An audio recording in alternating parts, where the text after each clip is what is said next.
So does the new Toyota Tacoma, the 2024, provide enough value for the price that Toyota is asking for it? You know, I think whenever we buy any brand new vehicle, subconsciously probably, that's a decision that we make. For the money that the dealership is asking for the vehicle, in this case, the new Tacoma, is there enough value in it for me to justify that price? Now, I paid in the 40s for this truck. It was around 45, 44. I don't remember. There's a video on the channel about it, which I thought there was enough value in it to do that. But why?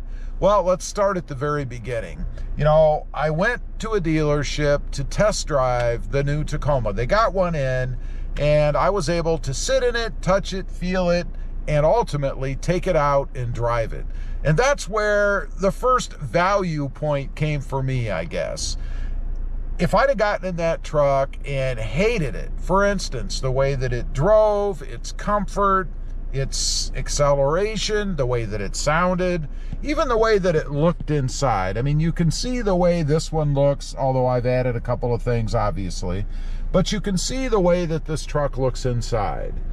Now, I must admit, the first truck that I drove, that very first truck, I had commented on the channel that it looked kind of cartoonish on the inside. And it did, and I still think it does. Not this one. That truck actually had a different colored bezel and trim area on it. I believe this area was more silver or dark gray, I don't know. It wasn't like this. This is more of a black color. And for some reason, the appearance inside that truck, and it was also a silver truck, that probably didn't help much either because I'm not a big silver or chrome fan. But anyway, it looked kind of cartoonish around the radio or some parts of the dash area. So that didn't do much for me. Matter of fact, kind of turned me off a little bit on that truck. But the driving of the truck, you know, the acceleration, the takeoff, I was very impressed. And that checked my value box, I guess, when it came to, let's call it performance. I know it's a Toyota Tacoma, not a race car, but still, it performed very well. Comfort. One of the problems that I had in the Gen 3 was the seating area down here, specifically right under my thighs. It didn't give me any support to the extent that I had to put seat jackers on it to kind of raise that front end up. And you know, it's ironic because the truck that I drove had manual seats, and so does this one. The Gen 3 that I had the 10-way power adjustable. You would think that I'd be able to find a position that would have been comfortable on my legs in that truck, the 3rd gen. I was not able to, so I had to put seat jackers in it to raise that front area up to give me a little bit of under thigh support. One of the biggest things I noticed about the new Tacoma was I didn't feel that, even though it was a manually adjustable seat. So they redesigned it in such a manner that it was good for me. It checked the comfort value box. Along with that, of course, was the ride quality, the new suspension. All of that was awesome. The truck feels like more of a luxury truck, I guess, when it comes to ride quality. It just kind of glides along, and it's a lot smoother coming from a Gen 3. I've also had a Gen 2 in the past. This was definitely a step up. Now, let's talk about appearance, because I've mentioned in other videos that when I see a vehicle, I have to fall in love with it, right?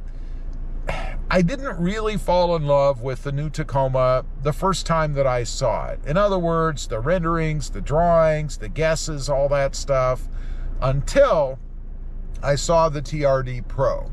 Now, obviously, we're not sitting in a TRD Pro, but I really love the way that truck was set up. So much so that I put a picture of it on the wall in the garage. If you've seen previous videos, undoubtedly you've seen a couple of pictures, I think there were 3 or 4 of them, taped onto the wall. And I did that for a reason.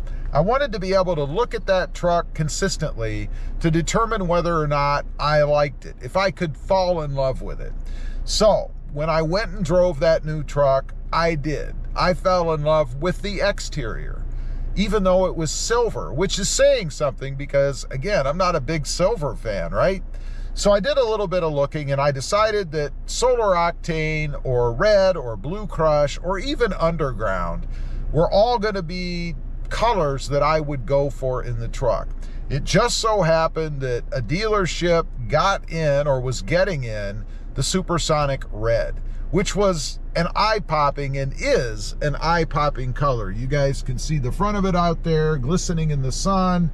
Even though it currently is filthy dirty, it still is an eye-popping color. And as a side note, I will say Supersonic Red hides dirt very well. When you look at this truck from a distance, you'd never know it was filthy dirty. And I think I've washed this truck. I'm not even sure if I have washed this truck, and I've had it for, I don't know, 2 or 3 months, something like that. So it's a testament to Supersonic Red not showing dirt. Anyway, I did fall in love with the truck when I saw it. When I went in after making the deal with the dealership, saw it sitting there, that was it for me. So it checked that value box when it comes to falling in love with the truck. Last up is probably the whole overall package, I guess. You know, what do you get? They took some things away, like a rear slider, a cubby in the back, power adjustable seats. You know, none of those things are things that I really valued anyway. I never used the slider that I had in the back. I think the only time that I ever even operated it was for a video to show how it operated. That was it. The little cubby that was next to, oh, and the outlet in the bed. But the little cubby that was next to that outlet, I never kept anything in it. It wasn't watertight. I couldn't put gloves or tie downs or anything in there because if I did, they'd get ruined. They'd rot from getting wet. That plug that was in the back, again, I used that one time. I think it was for a video. I know it was, just to demonstrate kind of how it worked. I think I hooked a hairdryer up to it. And as you can tell, I don't really have a lot of use for hairdryers, so it was pretty much a useless addition for me. So all of those things held no value for me, so there was no ding when it came to this truck. Now, what did hold value was that new engine, even though I know it's a 4-cylinder turbo, and the suspension in the rear, as I mentioned, gave me a much more comfortable, smooth ride. Both of those held a lot of value for me, obviously enough to go ahead and pick up the truck. Do I have any regrets buying the truck? People keep asking me that. The answer is no. Would I go back to a Gen 3? No, I would not. It would be a step backwards. Again, nothing wrong with a Gen 3. I love those trucks. This is just the progression to something even better. Anyway, I just wanted to get on, talk a little bit, address that. There have been some questions, you know, is there any value in buying the new Tacoma? Absolutely there was for me. Of course, that's a personal decision. We all value different things. Leave a comment. If you've picked up the 2024, what do you value most about it? I'd be curious to know. Thanks for watching. Stay safe out there.